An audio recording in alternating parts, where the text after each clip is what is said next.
What's up mga ka-daily, for today's video, we will be installing the new app Threads, which is trending now on social media as one top 3 installed app. So let's search for Threads in Play Store.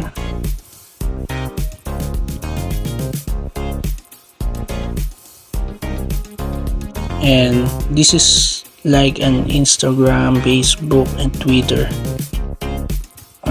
You can do with on Threads, access your Instagram followers, share your point of view, connect with friends and your favorite creators, control the conversation, find ideas and inspiration, never miss a moment, stay on top on the latest trends and live events, open social networking. So that's it. So it was released last June 27 and latest update last July 4 with version 289.0.0.77.109. So that's it. When you install that, let's wait.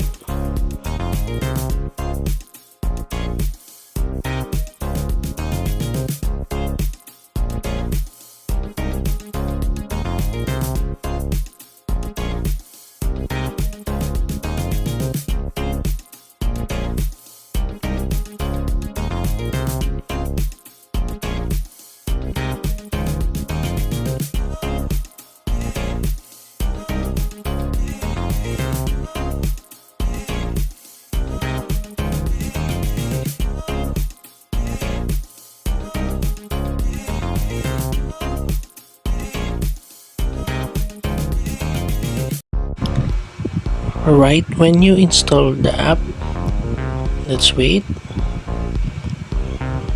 So that's the opening screen. You can choose your existing Instagram accounts. Then you choose and wait.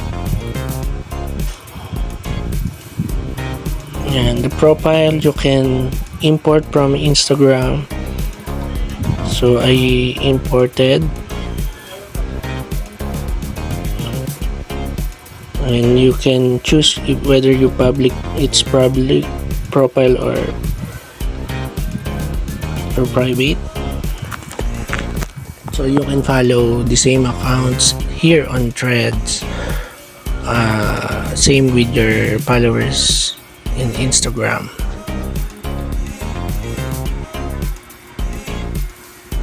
So yeah, then some notifications you need to allow. That's it. You're in the main page of this new app Threads. So check out on my account and don't forget to follow me here on Threads. Thank you for watching.